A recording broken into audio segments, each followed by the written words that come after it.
Já faz muito tempo que eu vim aqui, Chico Xavier. São mais de 5 anos pelas minhas contas. Talvez até um pouquinho mais. Mas é uma alegria voltar a essa casa.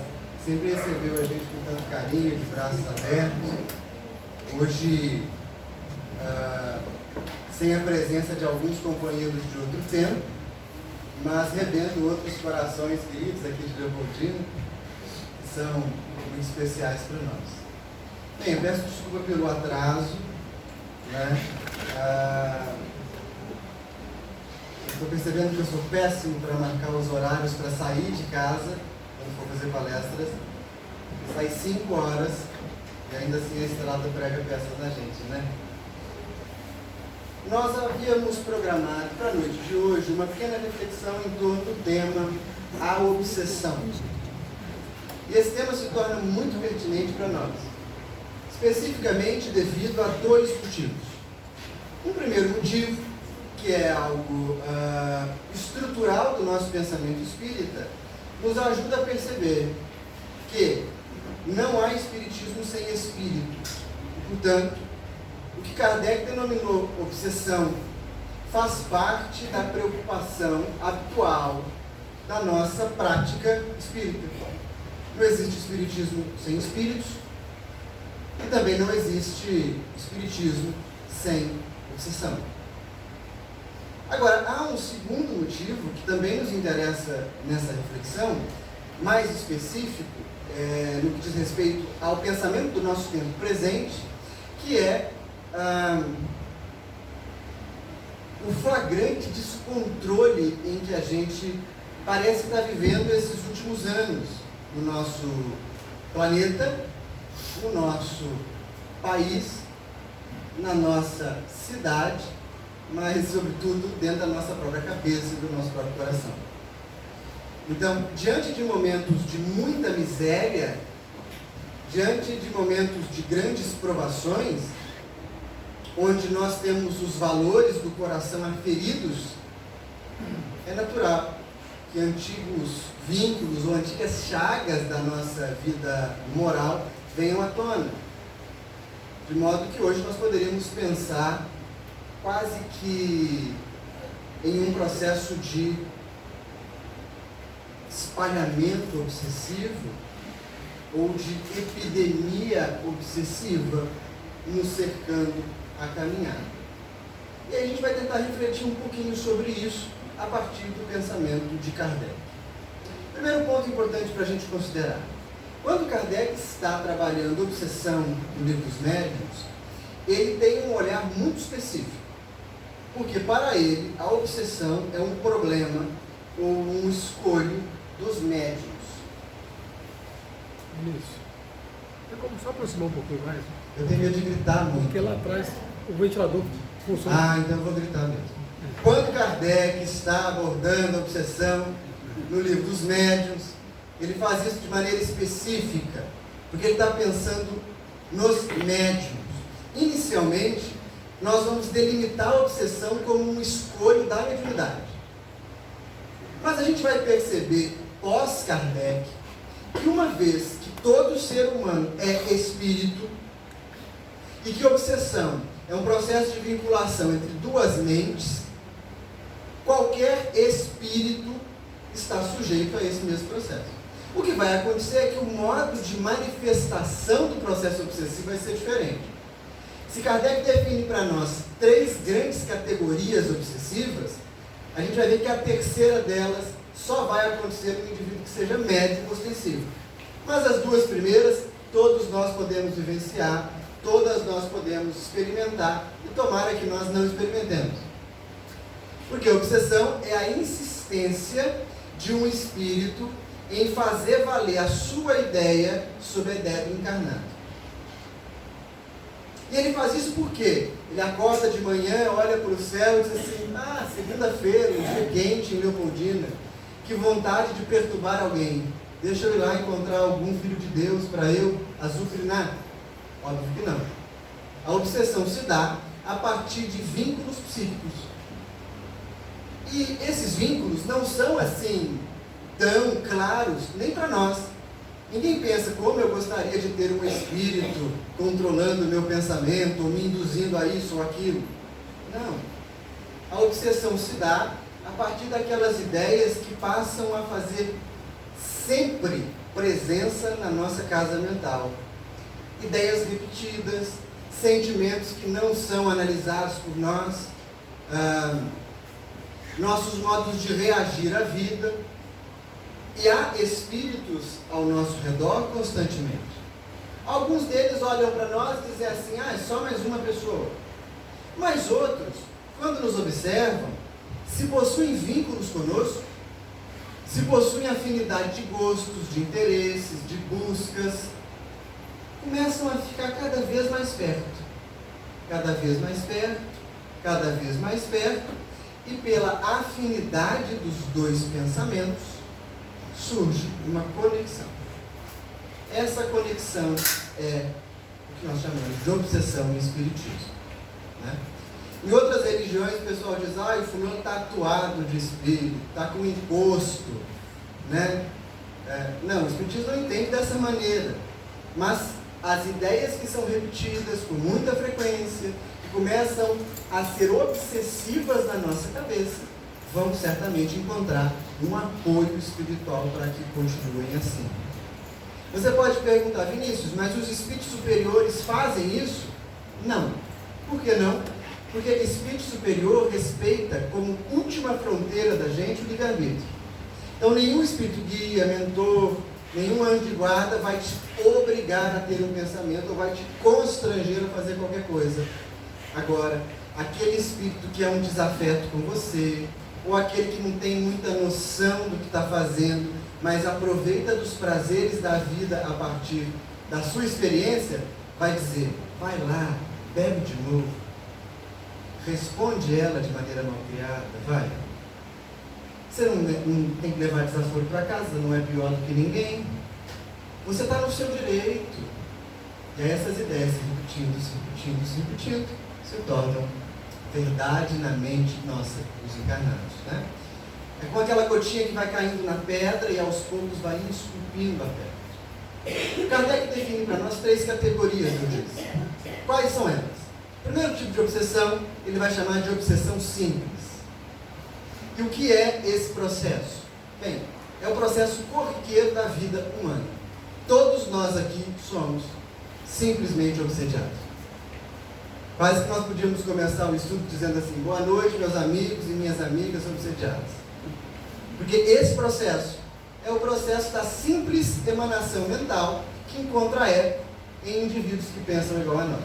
Claro, se aqui assistindo hoje o estudo tem algum Cristo reencarnado, um espírito puro que está em missão, eu peço desculpa. Mas, com exceção dessa categoria de seres, todos nós, por mais que vigiemos o pensamento, por mais que cuidemos da leitura, da prece, da meditação, de tudo mais, ainda que isso seja feito com muito cuidado, sempre escapa alguma coisa. No trânsito, você assiste uma notícia de TV que te indigna, aquele parente consegue te dizer uma coisa que te tira do sério, e nesses momentos de rompante, a gente nunca consegue evitar de demonstrar esses estados, às vezes, mentais mais agitados, agressivos, violentos que nós temos. Então, a obsessão simples, ela se dá quase como se fosse uma... Vou dar um exemplo que vocês vão trazer na mente. Talvez muitos de vocês conheçam Juiz de Fora, todos. Já andaram pelo calçadão da Alfa em Juiz de Fora. Quando você está andando por aí, de repente um sujeito começa a fazer mágica, começa a pintar um azulejo, qualquer coisa que o valha, e daí a pouco tempo, o que acontece?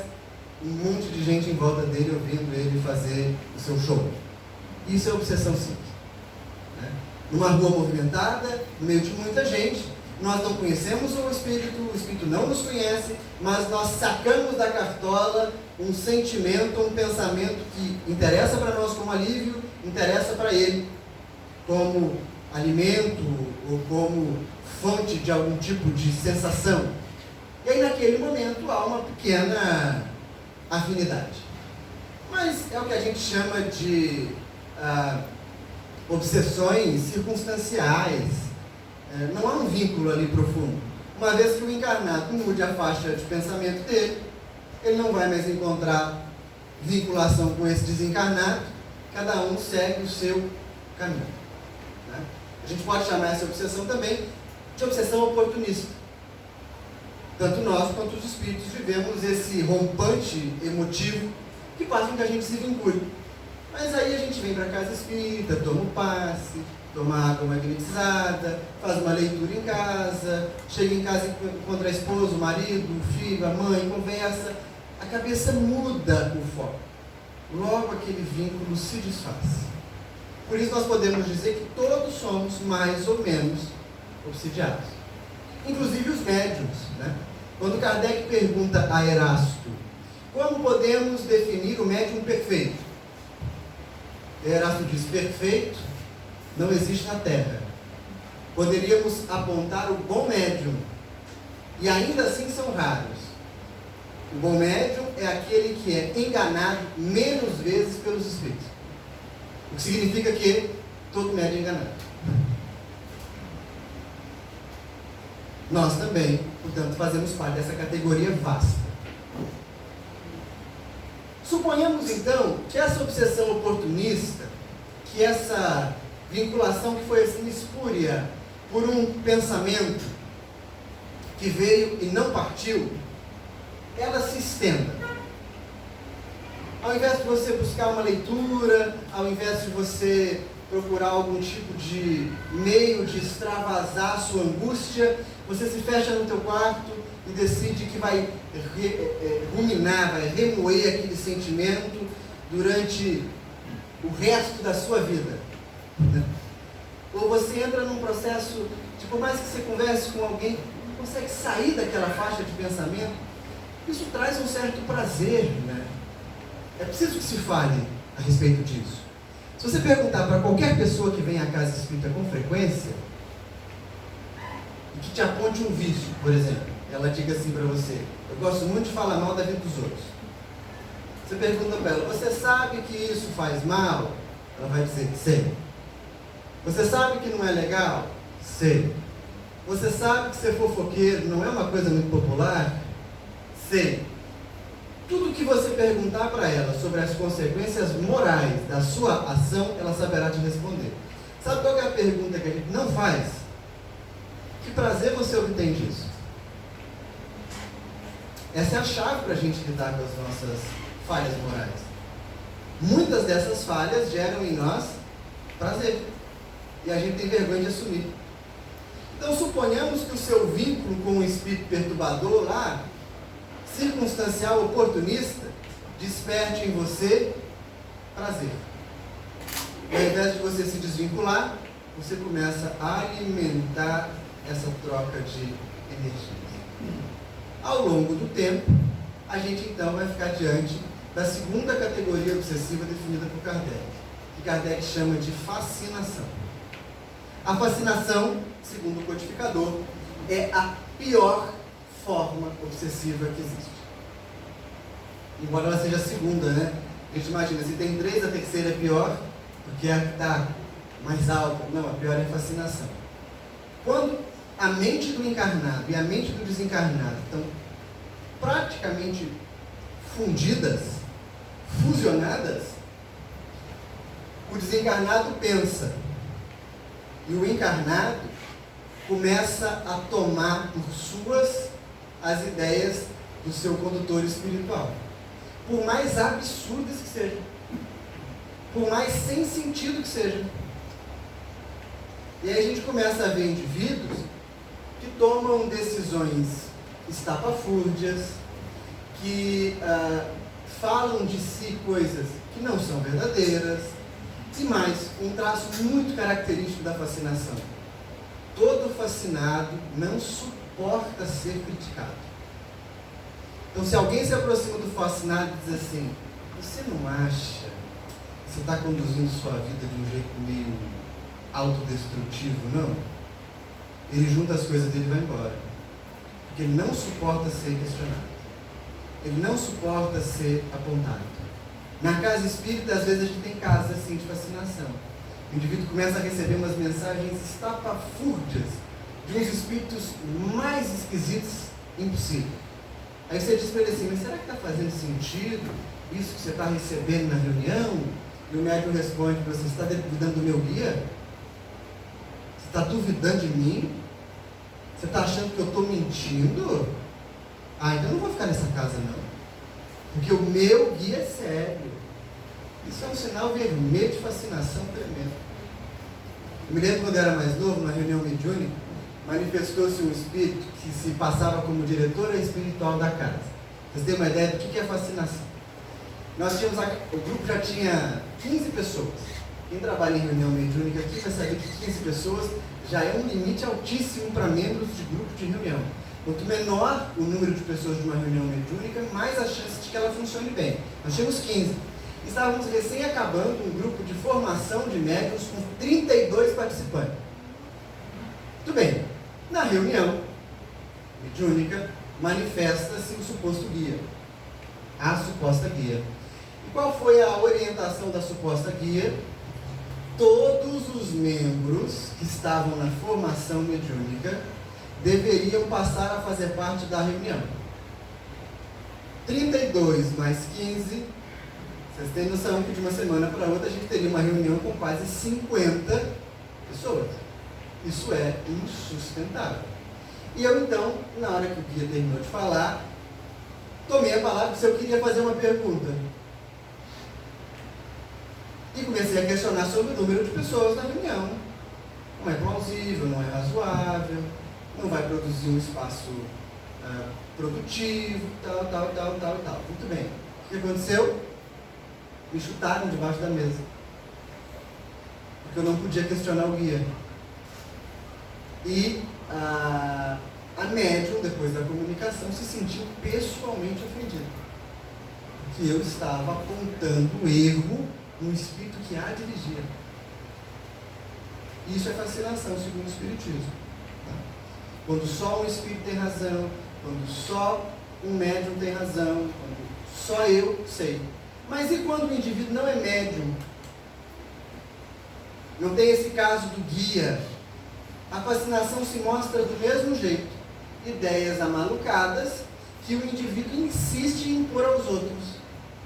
Pode ser na relação familiar, pode ser no trabalho, pode ser na casa espírita. Eu vou a uma cidade no interior de São Paulo, tomara que a pessoa não esteja me vendo aí pela internet. Mas sempre que eu chego lá, uma senhora me entrega uns papéis escritos por ela, assinados por Emmanuel. Porque ela diz que Emmanuel tem mensagens particulares para mim. E são mensagens que tratam das coisas mais bobas, pueris, questões mais simples da vida. Eu pego todos de que beleza, agradece Emmanuel para mim.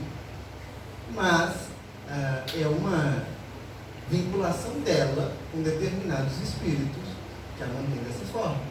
Isso é fascinação. Para Kardec é o processo obsessivo mais difícil, sabe por quê? Você não consegue alertar o sujeito, porque ele se afasta. Ele vai ficando cada vez mais sozinho, e quando se vê, se afastou de todos. Agora, suponhamos que o indivíduo que já vive nesse processo com o seu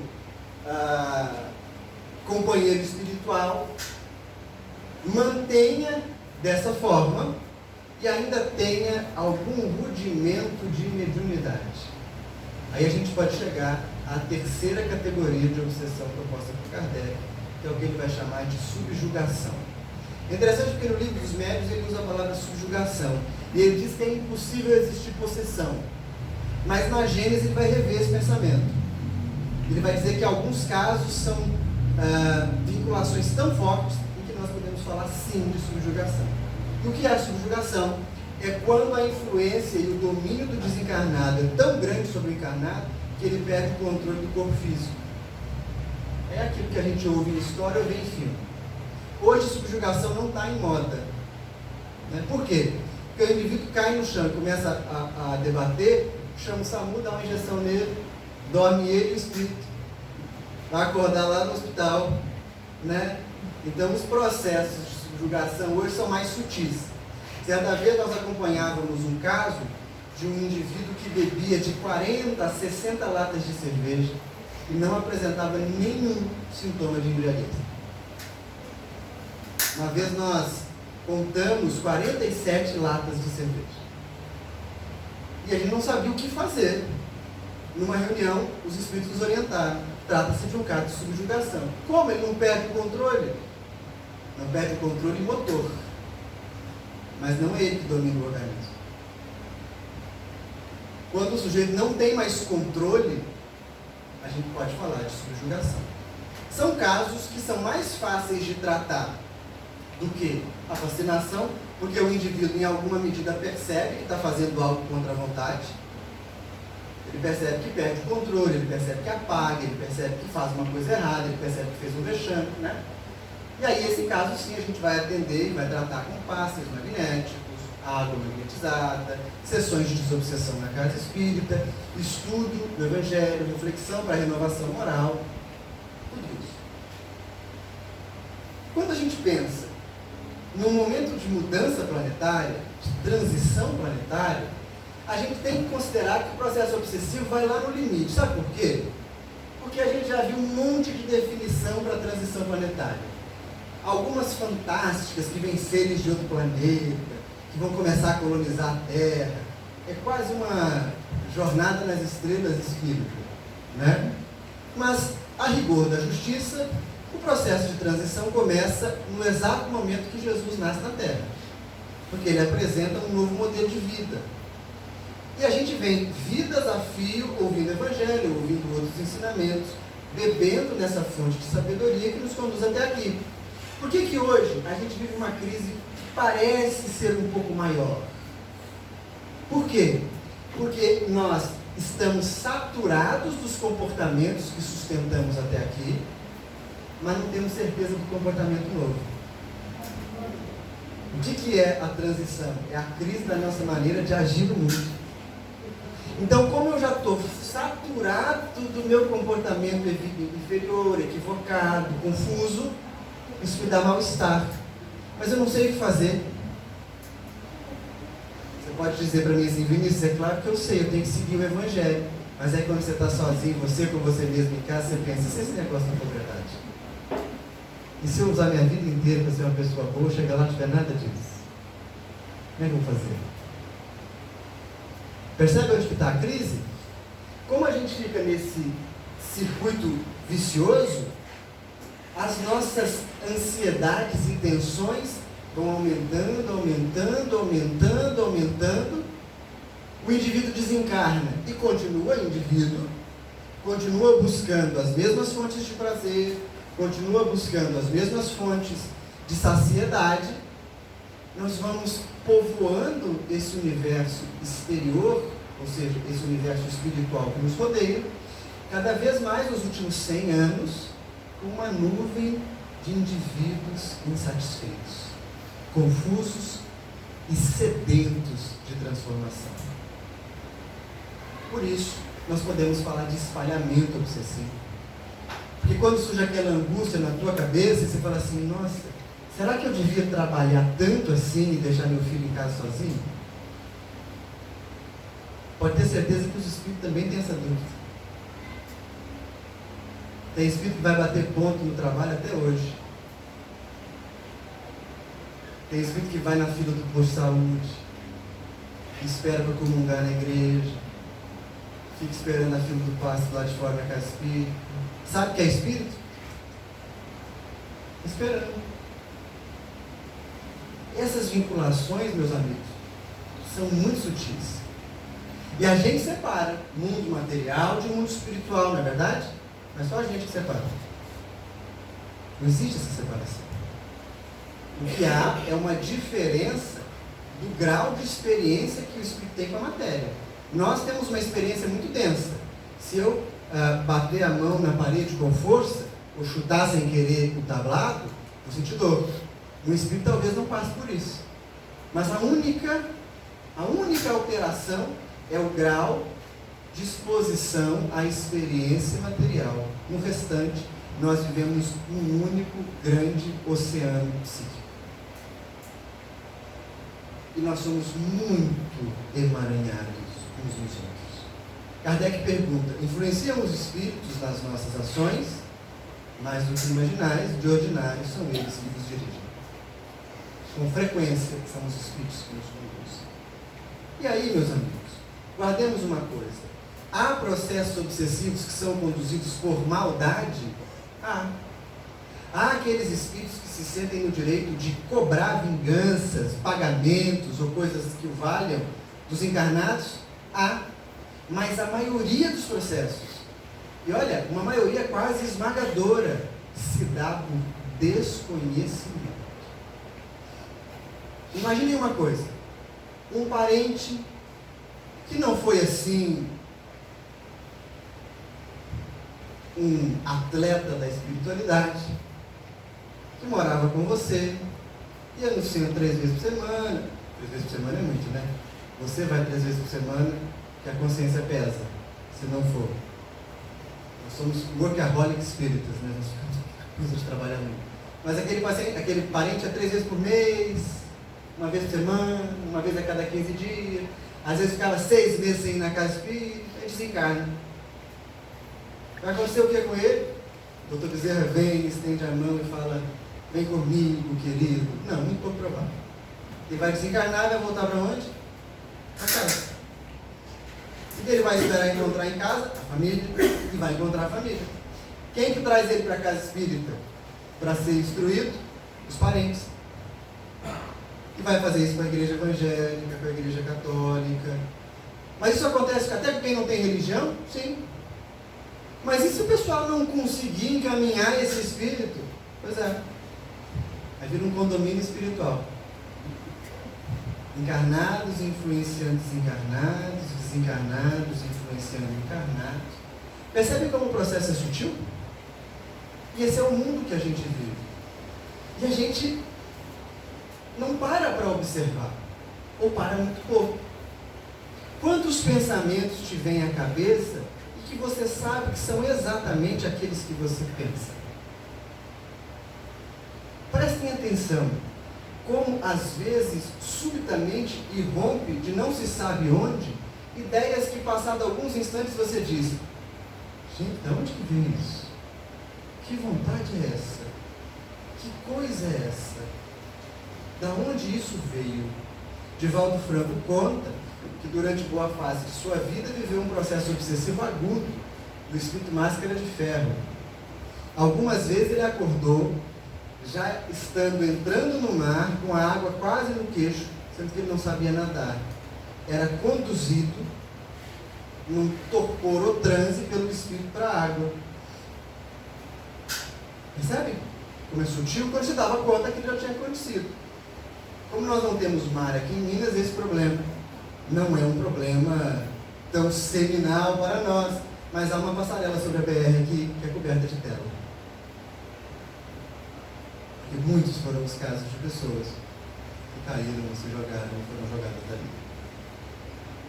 Como que a gente lida com isso? Primeira coisa, tem que ser espírita para lidar com obsessão? Graças a Deus, não. Né? Mas é preciso se reconhecer espírito. E aqui vai uma diferença. Ser espírita é assumir um campo de práticas institucionais associadas ao nosso movimento espírita brasileiro. Nem todo mundo, talvez, que esteja aqui na sala hoje, seja espírita. Às vezes alguém veio porque viu a casa aberta, ou está passando por uma dificuldade, ou quis conhecer, mas não é bem espírita ainda. Nós não temos aqui na casa espírita um monopólio da pureza nem do tratamento espiritual. Agora, é fundamental que você se torne espírito. Tornar-se espírito é necessário. Reconhecer-se espírito. O que isso significa? De maneira bem simples, significa reconhecer a transitoriedade e a impermanência da vida. Esse corpo que vocês veem aqui, esse rosto, essa voz, é algo completamente impermanente. Numa próxima vida, eu terei outro corpo, outro rosto, outra voz, menos barriga, se Deus quiser, não é? Tudo irá mudar. Se as coisas são impermanentes, o que advém daí? Advém que aquilo para que eu dou muito valor, se a gente coloca na perspectiva do Espírito, fica desse tamanhozinho. Porque o corpo tem data de validade, o Espírito não. Quando eu começo a fazer essa mudança de ponto de vista, porque nada mais é do que uma mudança de ponto de vista, as coisas vão tomando um rumo um pouco diferente. Porque eu começo a perceber que eu não preciso me acabar por questões materiais. Eu começo a perceber que desde que o mundo é mundo, há pessoas vivendo aqui, há pessoas vivendo sofrimentos, há pessoas superando sofrimentos, há caminho para superar sofrimentos. E aí o que surge no coração de um indivíduo que contempla a impermanência? Vocês vão dizer, insensibilidade. Não, pelo contrário. Acaba surgindo um sentimento de comunhão. Porque se eu só vou ter essa noite com vocês, eu não posso garantir que eu encontre vocês mais uma vez, né? Nem que vocês me encontrem. A última vez que eu vim ao Chico Xavier, a casa era bem diferente. Haviam rostos diferentes. Então não dá para a gente garantir que as coisas vão permanecer. Num instante, a vida muda e não nos pede permissão para isso. Se eu percebo que eu só tenho um momento, ou que eu tenho poucos momentos, esse momento se torna extremamente raro e precioso. Esse pequeno exercício de compaixão já é um excelente antídoto contra a obsessão. Bem simples, né? Isso é para você que não é espírita. Pega a compaixão, põe na sua algibeira e segue o seu caminho até encontrar onde você vai ficar. Mas e se você é espírita? Aí o negócio fica um pouquinho mais complicado. Sabe por quê? Na viagem espírita de 1862, Kardec faz um discurso em Lyon, em que ele apresenta, não estou certo se é em Lyon, talvez alguém vá depois conferir, não sei. Mas é um discurso contido na obra Viagem Espírita de 1862, em que Kardec analisa os tipos de espíritas. E ele nos dá também 3 tipos de espírito. O primeiro tipo de espírita, segundo ele, é aquele que acredita no fenômeno espírita, vê que ele é real, mas não depreende, não deduz do espiritismo nenhuma consequência moral. Quem são esses indivíduos? Simpatizantes. Deu um caroço na nuca, foi no médico, mandou operar, está morrendo de medo, vai tomar passe 3 meses antes da cirurgia para ver se o caroço some. O caroço sumiu, que bom que Deus me ajudou, achei fora. Talvez tenham como que os livros, ou os clubes de livros espíritas, vendem mais livros para simpatizantes do que para espíritas. Clube de livro de romance, então, há clubes de livros de romance espíritas que são destinados a não espíritas. Porque o pessoal não acredita muito que tem sentido moral, mas essa história é tão bonita. Já pensou um espírito que está vivendo com outro marido e mulher 10 encarnações? Deus me livre, né? Eu vejo às vezes o pessoal falar assim, eu quero ficar com você pela eternidade, dá vontade de dizer eternidade é muito tempo, vai com calma, uma vida tá bom, 2 às vezes, para ajustar, agora a eternidade é tempo demais. O simpatizante não depreende nenhum sentido moral dos ensinamentos espíritas. Então você vem na casa espírita e pensa assim, hoje é segunda-feira, dia de ver Deus. Tomei meu banzinho, pintei o cabelo, botei a roupa, sentei lá, estou esperando a reunião acabar. Vou tomar um passe, sair daqui de corpo fechado e amanhã eu volto à minha rotina normal. Você se enquadra nessa mesma categoria. Vai ser beneficiado pela casa espírita? Claro que vai. Mas não obtém cura. Obtém anestesia. Pensa só, você está com a garganta inflamada e a garganta te deu febre. Você precisa tomar um anti-inflamatório, correto? se você não depreende nenhuma consequência moral dos ensinamentos espirituais, nada que seja capaz de afetar, ainda que seja um pouquinho o modo como você vê a vida, ao invés de tomar um anti-inflamatório, você vai tomar um analgésico. Vai diminuir a febre? Vai. Mas curou a garganta? Não. Amanhã ela dá de novo. Quem está nessa sanfona de vir na casa espírita só quando está passando um aperto, vai saber que é bem assim. Kardec vai dizer que tem uma segunda ordem de espíritas. Agora é progressivo mesmo.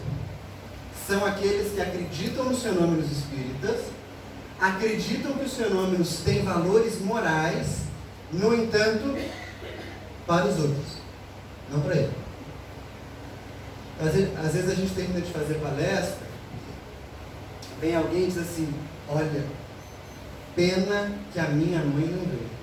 Você falou tudo que ela precisava ouvir. Olha, você disse exatamente o que meu marido precisa ouvir. Espero que ele tenha escutado. A gente vendo aqui de cima, vê alguém cutucar o outro. E às vezes não é nem na palestra. No culto no lar, a gente se enche daquela amorosidade cristã, termina de ler o Evangelho e fala: viu, fulano, tem que perdoar. Esse modelo é um pouco melhor, porque já reconhece que existe valor de transformação no ensino dos Espíritos. Mas se o valor é para o outro, gente, isso é bastante complicado. Porque é como se você recebesse a receita do médico. Vamos ficar no nosso exemplo da garganta inflamada. Eu acho que ele é bem acessível para todos nós. Você recebeu a receita do médico, e aí você vai para casa com a receita e diz assim: agora que eu tenho a receita, eu vou melhorar. Deixa eu colocar ela na cabeceira da cama. Mas você não toma remédio. Não passa nem a febre. Tem gente que vai no médico, no hospital, quando chega no hospital melhora. Repararam? Não, estou até sentindo melhor. Aí o médico passa o remédio. Vou tomar, não estou melhor. Deixa eu só conversar com o médico, me deu essa. Não cura. Esse é o segundo tipo de espíritas, né? E aí a gente tem uma grande quantidade desses companheiros junto de nós. E nós assumimos esse espaço várias vezes. Ocupamos esse lugar sem querer.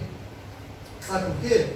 Porque a gente às vezes ainda acredita que o problema do nosso sofrimento é o outro. Ah, Vinícius, você está dizendo que o problema do meu sofrimento não é o meu marido, porque você não é casado com ele. E se você fosse, você ia concordar comigo. Ora, não estou dizendo, não posso afirmar que não tenha gente que ajude a gente a sofrer. Mas, em última análise, para o Espiritismo, não há nenhum sentimento desinteressado.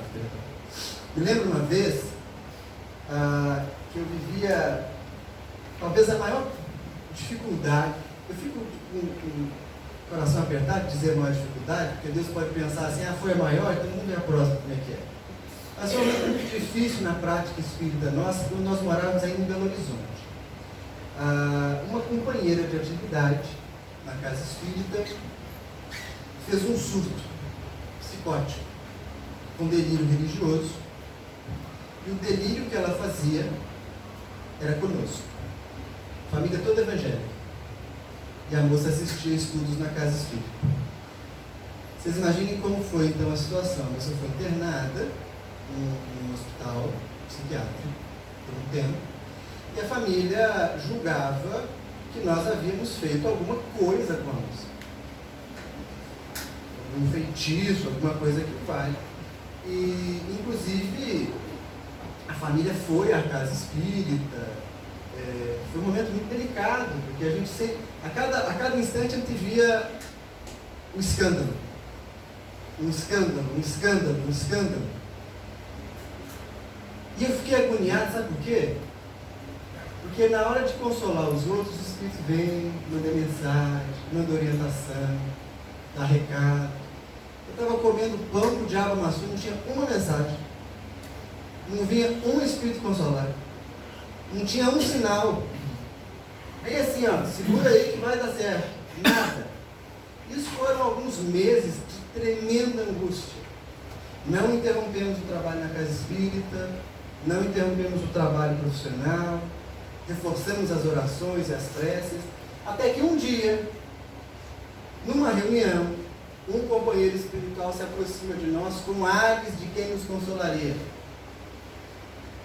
E eu confesso a vocês que meu coração descansou até ele falar.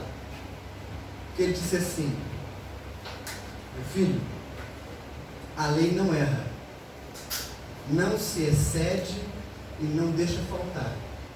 Essa prova é sua. E foi embora. Eu pensei, mas esse é o consolo? É assim? Melhor me mostrar um recibo com a minha assinatura, né? Aquilo ocupou a nossa cabeça muito tempo, mais de ano.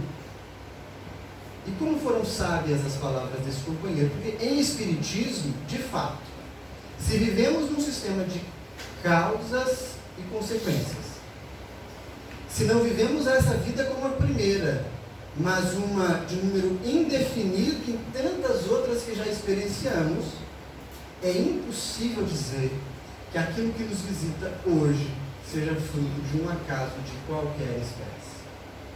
Portanto, se eu não consigo retirar do ensinamento espírita, do ensinamento evangélico, um remédio para essas minhas angústias, e se eu ainda insisto em dizer que todo mal que eu sofro é culpa do outro, eu preciso rever meus conceitos. Talvez rever a minha busca espiritual. Pode ser que não seja o espiritismo a melhor escola de crença para você. Porque não há imposições, não há cobranças, não há mandos. O Espírito de Verdade diz: espíritas, amai-vos, eis o primeiro ensinamento, instruí-vos o segundo. Se fosse um mandamento, a gente estava mais confortável. Porque ensinamento pressupõe aprendimento, e aprendimento é difícil demais. Se eu não consigo apreender do Evangelho sabedoria, ou eu tenho que mudar minha maneira de ler, ou eu tenho que buscar outra fonte de sabedoria para lidar com as questões que são minhas. Por isso a gente começa a entender a pessoa que chega na casa espírita e fala assim: eu acho que eu tenho um problema,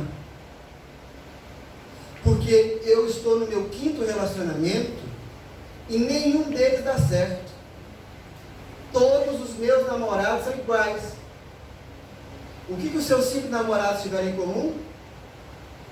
Você. Percebe?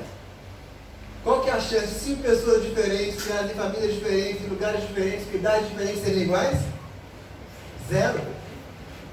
Agora, você estava em todos os relacionamentos. Olhar para isso é duro. Olhar para isso é uma coisa que às vezes amarrota o nosso coração, mas é daí que parte um processo de cura, de autocura. Sem essa análise de que nós somos aqueles que somos os responsáveis pela nossa existência, não há liberação do sofrimento. E aqui cabe uma ressalva que eu faço com muito cuidado e peço que vocês prestem atenção. Tem muita gente por aí que não entendeu nada de espiritismo e que diz que o espírita gosta de sofrer. Isso é patológico. Quem gosta de sofrer é masoquista, né? Isso é um transtorno mental. O espírito não gosta de sofrer. Ninguém gosta de sofrer. Sofrer é ruim. Ninguém acorda de manhã e fala: que vontade de ter a garganta inflamada. Nossa, tudo que eu queria hoje era um apêndice. Ninguém faz isso. Espírita não. Outra coisa, não existe essa história de que tem que se suportar tudo. Cuidado. Em nenhum local se afirma que o sofrimento deve ser suportado sem consciência. A caridade não dispensa a prudência. Há pessoas envolvidas em relacionamentos abusivos, agressivos, violentos, e que dizem: mas eu não posso separar porque é o meu compromisso espiritual. Por sua conta é isso. Não existe ninguém que tenha nascido nesse mundo para sofrer abuso e violência. Pode ser que sofra, mas escolher fazer isso é uma escolha sua. Não é uma escolha reencarnatória. Não é uma escolha espiritual. O espiritismo não coaduna por nenhum tipo de sofrimento de abuso. Se você tem um problema de violência doméstica, você tem que procurar ajuda e sair desse ciclo vicioso. Porque senão seus filhos vão aprender que é natural o pai bater na mãe. Há uma terceira categoria de espíritas, e Kardec vai dizer que são os espíritas verdadeiros.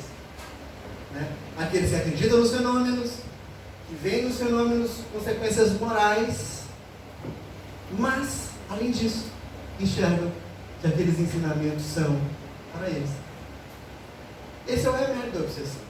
Então, assim, ó, nós espíritas temos uma biblioteca muito grande de livros à disposição. Isso é ótimo. Né? Dentre as religiões brasileiras, de acordo com o censo, olha que coisa curiosa. O espiritismo é uma das menores em número de praticantes. Se não me engano, no último censo nós éramos 8,4% da população brasileira.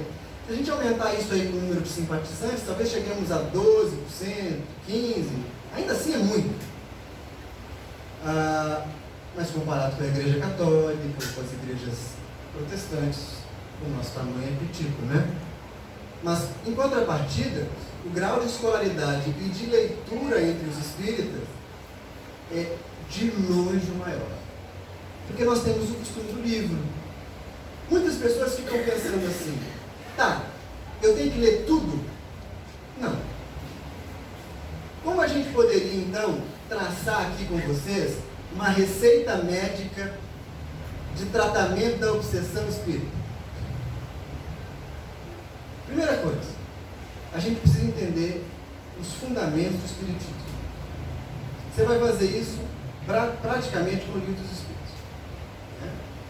Mas se você tiver dificuldade com o livro dos Espíritos, a primeira leitura se chama O que é o Espiritismo. Que é bem isso mesmo, o que é o Espiritismo. Tá? Ali você vai ter os rudimentos dos 5 pontos fundamentais do Espiritismo: Deus, existência do Espírito, reencarnação, pluralidade das existências, mediunidade e evolução. Isso aqui constitui o Espiritismo, 5 pontos. O resto é acessório. A base é esse aqui: Deus, Espírito, reencarnação, mediunidade e evolução. Depois que você estiver sabendo em que mato você está lenhando, né, é muito importante que a gente se conheça. É muito importante que a gente saiba quais são as nossas chagas principais. Isso é tão engraçado, eu acho muito curioso. Às vezes a gente está assistindo palestra e o palestrante diz assim: quem aqui se acha, por favor, não levantem a mão. Eu acho isso muito breve. Quem aqui se acha orgulhoso, levanta a mão. Todo mundo levanta a mão. Por que todo mundo se acha orgulhoso ou egoísta? Porque orgulho e egoísmo são vícios populares. A gente já acostumou a ouvir em palestra que as chagas da humanidade são orgulho e egoísmo, então a gente acha que todo mundo é orgulhoso e egoísta. Aí se alguém pergunta, a gente fica até confortável para dizer: eu me sinto bem orgulhoso e egoísta. Aí se o palestrante perguntar assim: quem aqui entre vocês é invejoso? Não levanta a mão, ninguém. E se o companheiro do lado disser assim: mas você é invejoso, eu sei. Você é invejoso. A gente é capaz de brigar durante a palestra. Porque a gente não tem muita clareza a respeito dos nossos pontos sensíveis no processo evolutivo.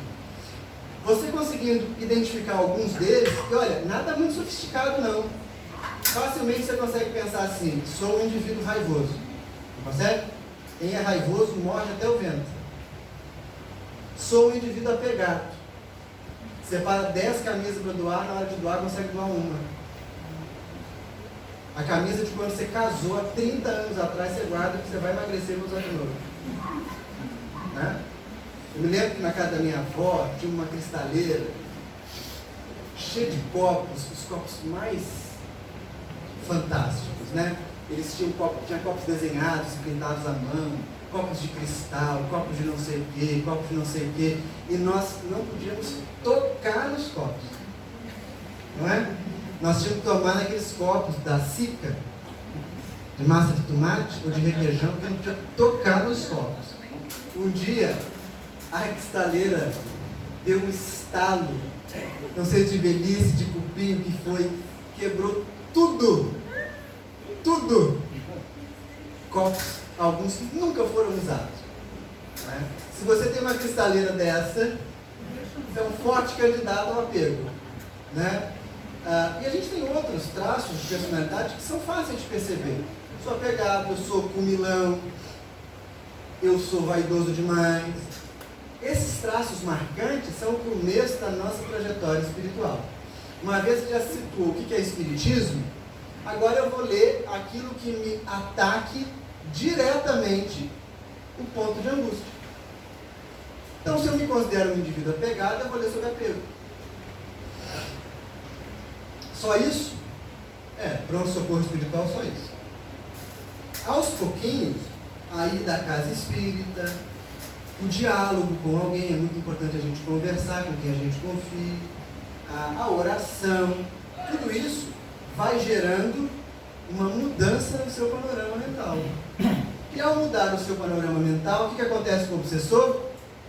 Alguém pode dizer assim, a gente afasta ele. Não, a gente converte ele. Se o obsidiado muda, o obsessor muda também. Os médiuns videntes aqui da casa, ou os médiuns videntes de outros grupos que estejam aqui, vão saber contar para vocês do número de espíritos que são atendidos na reunião de desobsessão e depois vira o trabalhador da casa. Aí o médico chega na casa espírita e esbarra com o obsessor trabalhando de guarda, de vigia, né? Ajudando quem está chegando pela primeira vez. Mas não era obsessor? Mas o obsediado mudou o comportamento, ele muda também. Porque o vínculo é um vínculo que acaba iniciando-se na perturbação, mas que pode se transformar num vínculo virtuoso. Percebem? Então, o Espiritismo tem uma solução para o processo obsessivo. Para nós que somos espíritas e escolhemos praticar o Espiritismo, é preciso conhecer o Espiritismo. É preciso saber do que a gente está tratando. Eu tenho dificuldade de ler, se eu leio uma página e não guardo, eu às vezes fico assim, muito confuso no que eu estou lendo, não tem problema. Se dedica a frequentar um grupo de estudo, conversa com alguém mais experiente que você, tem um tempinho livre, escuta uma palestra na internet, quando está passando roupa, quando está lavando louça, cria esse espaço de sanidade mental para você. Óbvio, o que eu estou dizendo aqui é uma referência inicial, quase mesmo como um pronto-socorro diante do transtorno da influenciação espiritual. Se nós estivéssemos conversando num grupo de trabalhadores da casa, a gente talvez quisesse uma fala um pouco mais específica e mais profunda. Se estivesse conversando com os médiuns, da mesma maneira. Mas para quem está chegando à casa espírita ou chegando ao espiritismo, o que a gente precisa reter de hoje? Há espíritos o tempo todo à nossa volta. Esses espíritos se afinizam conosco na mesma ideia que habita a nossa mente. A afinidade repetida com espíritos em estado de perturbação é fonte de perturbação e adoecimento para nós. O que é preciso fazer? Mudar a nossa estrutura mental. E se você deseja fazer isso, o Espiritismo pode te ajudar. A Fraternidade Chico Xavier pode te ajudar. E todas as outras casas espíritas sérias de Leopoldina podem te ajudar. Talvez não seja muito fácil, mas é possível. E é por isso que existe toda a prática espiritual. Tudo bem? Fica alguma questão para nós? Quem gostaria de perguntar alguma coisa?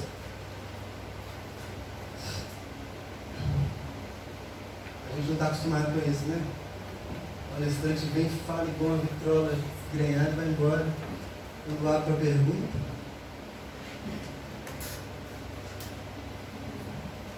Algum protesto? Não. Deixa ser obsediado. Para com isso. Se não há perguntas, se não há protestos, eu agradeço a vocês. Peço desculpa porque ocupei os 10 minutos que me atrasei. E espero revê-los mais e mais vezes. Com certeza. Quanto tempo? Para? Os dois. Obsessão e desobsessão. Como assim? Para se tornar obsidiado, para deixar de ser? O tempo é quase equivalente. Pergunta do Tonheca, né? Quanto tempo pode levar a gente a ficar obsediado? É o hábito. Se o teu pensamento repetido é hábito, você não pensa sozinho. Então tá, se eu for na casa espírita, mas não passar na reunião e fizer todo o protocolo canônico, passe, prece, desobsessão, água magnetizada, em 2 semanas eu estou curado? Não. Quase sempre, o tempo de liberação do processo obsessivo é muito semelhante ao tempo de instalação do processo obsessivo. Sabe por quê? Porque ele tem a ver com a criação de novos hábitos. Então, o que vai afastar você de um processo de exploração espiritual ou de vinculação espiritual é a criação de novos hábitos. E como que a gente faz isso? Substituindo uma ideia doente por uma ideia saudável. Fatalmente, isso vai consumir de nós algum tempo. E esse tempo é o tempo da nossa transformação. Não significa que você precisa se tornar um Buda, um Cristo, um santo fazendo isso para se livrar de processo obsessivo. Você precisa fazer ajustes.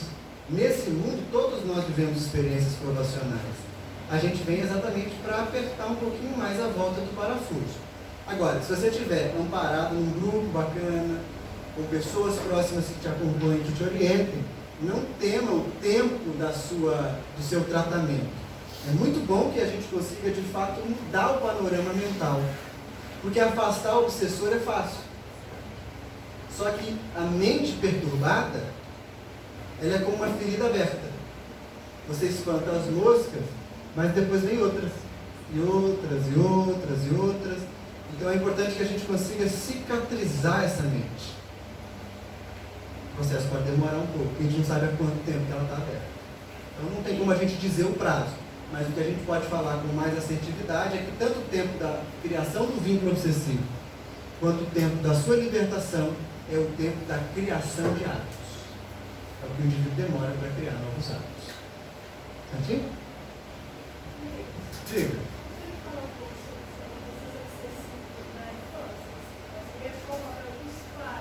Posso. O processo obsessivo na infância, se eu tivesse trazido a uma página em um dos livros que nós psicografamos, que é sobre obsessão na infância. O livro se chama Diálogo, Roteiros Mediúnicos. Na infância, o processo obsessivo ele não é muito elaborado, como é no adulto. O adulto tem quase sempre a ideia fixa, né, bem clara. A criança não tem, porque ela ainda não tem o seu equipamento psíquico constituído. Então, o que vai gerar uma vinculação espírito e criança no processo obsessivo? Quase sempre é um reconhecimento vibratório, um estado de espírito que a criança emite, produz e que o espírito reconhece. Não é fácil o espírito conseguir obsediar uma criança, né? Via de regra, as crianças são sempre muito bem cuidadas pelos nossos espíritos tutelares. Ocorre que, às vezes, esse reconhecimento é mútuo. A criança, no momento de expansão da consciência, do sono, ou mesmo pela intensidade das suas vibrações, ela reconhece o parceiro de outra hora. E ele a reconhece. O que vai dizer para nós que a obsessão infantil quase nunca, ou nunca vai ser uma obsessão oportunista. Na maioria das vezes ela está ligada a um traço de reconhecimento passado. Quais são os sintomas mais recorrentes da obsessão na infância? Ondas ou crises de medo, sem motivo aparente, insônia, terror noturno, não é? Mudança de comportamento agressivo ou perverso. A criança que, por exemplo, maltrata os animais, mas depois ela mesma não sabe por que fez aquilo e ela não consegue entender o que está acontecendo. Crises de saúde sem diagnóstico. Se a gente começa a montar esse mapinha, e aí eu indicaria a leitura dessa página, Obsessão na Infância, Roteiros Mediúnicos. Eu não sei se tem aqui na casa, depois a gente pode passar para vocês um e-mail com uma mensagem sozinho, enfim. Qual que é o tratamento? Primeiro, a casa espírita.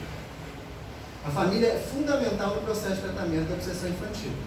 Então, onde se trata a obsessão infantil? Na escola de evangelização espírita. A criança tem um grande ganho se ela estiver na escolinha. Ah, mas na escolinha a professora não fala disso, a gente não tem temas que toquem o processo obsessivo da criança, que toquem esse sintoma. Os pais têm toda a autonomia para conversar com a direção da casa, para conversar com a professora, para pedir que seja feita a abordagem de temas que toquem naquele transtorno, né? Então é importante que a criança esteja na escola de evangelização. E aqui eu vou dizer criança e jovem, tá?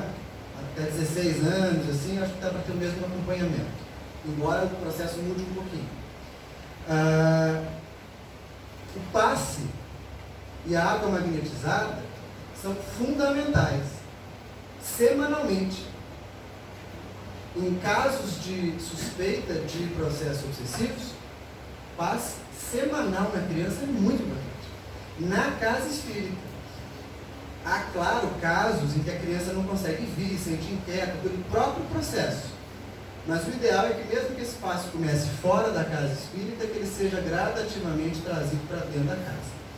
Além disso, o acompanhamento por parte de um grupo mediúnico sério do caso da criança. Porque será colocado o nome, né? Será possibilitada a oportunidade de que esse espírito que a persegue ou que se vincula a ela se comunique, há de se construir então um diálogo e aí a liberação desse processo de sofrimento. E que é importante? A família não pode tornar o processo mais pesado. Então, é muito importante que a família haja com naturalidade e confie nas orientações da casa espírita. Tem família que, quando vê o filho num caso assim, vai em casa espírita, terreiro, reunião de milagres, tudo que tem para liberar o menino, vai e isso só causa uma confusão tremenda.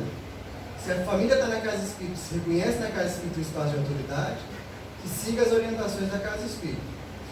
Um grupo mediúnico sério não vai ficar contando para a mãe da criança o que apareceu na reunião mediúnica.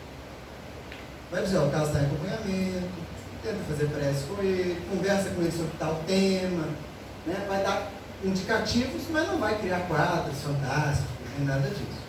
E o mais importante, hoje nem acontece muito mais, mas nós ainda encontramos. Nunca é aconselhável que a criança vá para a reunião de desobsessão.